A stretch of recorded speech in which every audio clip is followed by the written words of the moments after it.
Hi, my name is Gibson, and I'm the co-owner and creator of the Personal Development School. This is your daily breakthrough video, and in this video, I want to talk about the anxious preoccupied attachment style and their core wound of feeling excluded. So, this is something that comes up all the time for anxious preoccupied individuals. I see it in the comments on the YouTube videos. These are questions I get asked when people first enter the Personal Development School. And it is a really important topic because it's a main place that the anxious preoccupied individuals' core wounds are affected, or their relationships are affected, not just on a romantic level, but also with their friendships and even family members to a certain degree, and even colleagues. So what I want you to know is, first and foremost, every single attachment style has core wounds. And what we're going to go through and understand is this one very specific core wound of the anxious preoccupied. I'll talk about how this comes about and where it originates in the first place, and then I'll give you some tools for like what to do about it and why it's taking place, so that you have some strategies in your toolkit to be able to bounce back from this. Because I know for anxious preoccupied individuals, it can be almost excruciatingly painful for some. So before I dive into this, we are still doing our sale. It's 25% off our membership bundles. The coupon code is with you, all one word. And that gives you access to all 30 plus courses. I think we'll have 34 by the end of this month. And then it also gives you access to, I think 35. And then it gives you access to all of our previously recorded webinars, and I do 4 live weekly calls with people every single week to answer questions, add bonus content, all these amazing things. And honestly, like I know that this channel is so beneficial to people, and I'm so grateful for that, and I'm so happy about that. But just the feedback we get constantly in the school is that, like, wow, this is 100 times better than the YouTube channel, just because I can pack more things in there, because they're in long form courses and they have workbooks and tools and strategies and a process and integration questions and answers in the webinars. So I just really recommend, if you're looking to save time and energy and get to the root of things really quick, it's a great option. And we do a 30-day money back guarantee if you're not super happy with the content. So keep that in mind as well.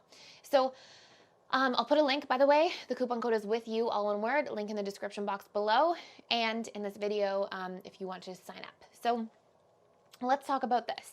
Well, what we know is that anxious preoccupied individuals have some really intense core wounds in very specific areas that are specifically usually related most so to their interpersonal relationships. And so these are things like, I will be rejected, I'm not good enough, I'm unsafe if I'm not connected, a really big wound around feeling disconnected in and of itself. I am abandoned, I am alone, I am disliked can be a painful one, and I am excluded. And so these are a bunch of the core wounds that you can reprogram and like really get rid of. But let's talk about just the I am excluded. So where does this come from? Well, usually it comes from, first and foremost, the deep desire to derive your sense of self and sense of safety in the world through your external relationships. So it's very common that anxious preoccupied individuals like really derive who they are from others, which in some ways is so beautiful and powerful, because it makes for extremely empowering and fulfilling relationships when you're so focused on them and you care so much about them and you can show up so well and be so present. But the flip side of that is that at the same time, it can make for an insecure sense of self. And what that really means is, if I am, let's say, an anxious preoccupied person, and let's say I derive my sense of self through the friends I have around me, through my social community, and through my relationship, my romantic relationship, well, then what's going to happen is, the moment any of those things aren't going so well, or are threatened, or my friends aren't available, and my partner can't hang out, or things like this, I'm going to start feeling really insecure and not safe in the world, because my identity is coming from the outside in, not the inside out. And I call this a bit of a chronic identity crisis, and that's a topic for a totally different time. I just published a course that's like very in depth about strengthening our self-identity, so we don't have to go through that, and I'll put some videos out there on YouTube as well. But the I am excluded wound is a byproduct of first deriving self from outside in, and second, usually there's some kind of exclusion pain that has existed for the anxious preoccupied at some point in life. It can be excluded in the family dynamic, feeling like you were left out with your siblings, or you weren't the prioritized sibling, other siblings were more special, or you perceived that they got more attention. Maybe you were the youngest or the middle child, or you had much younger siblings. Like, there can be so many different versions of this, basically, but there can be an exclusion in the family dynamic, exclusion in school, and there can also be really painful wounds in like early relationships, or at least it's probably repeating in your current relationships, where you feel excluded if your partner goes out and does something and you're not going along. And usually the experience when an anxious, preoccupied individual has described this to me is like this burning pain and like heat and tension in like their stomach, their chest, and their upper shoulders. And it's like a pretty strong trigger for most people. People will say to me like, yeah, it's like a 9 or 10 out of 10, which is really strong. And so the anxious preoccupied will be sitting there, and if they feel excluded because a friend doesn't call them back, or their friends go out without them, or they go on a trip without them, or they're, not feeling included in a family dynamic or at a family event or a holiday, or if their partner goes out with their friends and they're not invited, usually this is like an extreme response for the anxious preoccupied individual. And there's two things that are happening.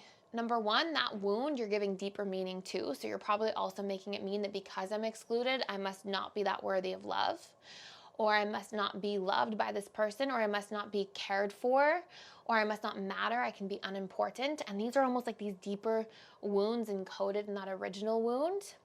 And if that's the case and that's something you're experiencing, you have to question your stories. You have to ask yourself, okay, because my partner's going out with his friends or her friends or their friends, that means that I don't matter and I'm unworthy. Can I know that that's true? And in fact, do I have counteracting pieces of evidence for why I still am worthy and why I still do matter?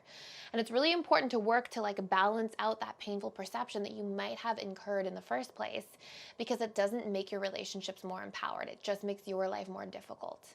And it just makes being welcoming and supportive to people around you in a healthy way. Like, yeah, you should want your loved one to have friends and have healthy relationships around them. And you might know that consciously, but subconsciously, if that makes you feel uncomfortable, you probably won't show up in a way that communicates that. And that can come across as needy or insecure or jealous, or all these things that can create a certain degree of challenge within a relationship dynamic. So it's so important to recognize that. And number two, beyond questioning your stories and actually working to reprogram some of those core wounds, including the exclusion wound, another really big thing here is you want to be able to feel like you trust yourself to be in relationship to self. I trust myself to self-soothe. I trust myself to meet my own needs, to set my own boundaries, to enjoy spending time alone.